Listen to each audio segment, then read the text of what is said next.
Hi everyone. In this tutorial I want to show you how to work with some of the headings up top of the inbox.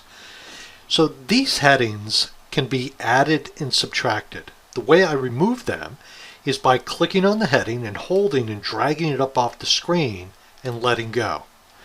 But what happens if you remove a heading and you didn't mean to? Like I just removed subject, and obviously that's something I want.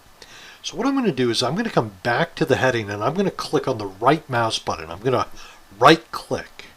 And when I do that, I'm going to come down here to where it says Field Chooser. And I'm going to select that. This box popped up and I'm just going to drag it where you can see it. And these are some of the frequently used fields. These are all the fields that you can have in Microsoft Outlook. A lot of these things are not relevant. But in this case, here's subject right here because that's a frequently used field. So I'm going to click on that and I'm just going to drag it back up and drop it, and now I've put it right back on the bar. I'm going to take from and I'm going to drag it over. Well, actually I'll leave that right there for now. But let's say you want to explore some of the other fields. If I click on this drop down, if I want to see all the mail fields, I'm going to click on that and I'm going to be able to scroll down and see all kinds of different information that I might want to have in my inbox or what I view in the inbox. Now personally, that's not something I really want.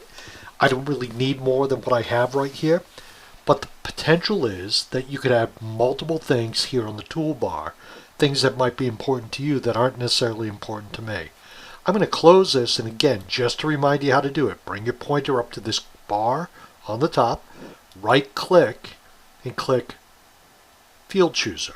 And when you do that, you'll see different fields. If you don't see the one you want, make sure to click on this and do all post fields, contact, or just all fields, just so you can pick from different things. In different areas of Outlook, you might see different options, but that's how you do it. Ladies and gentlemen, thank you very much. You have a great day. Bye now.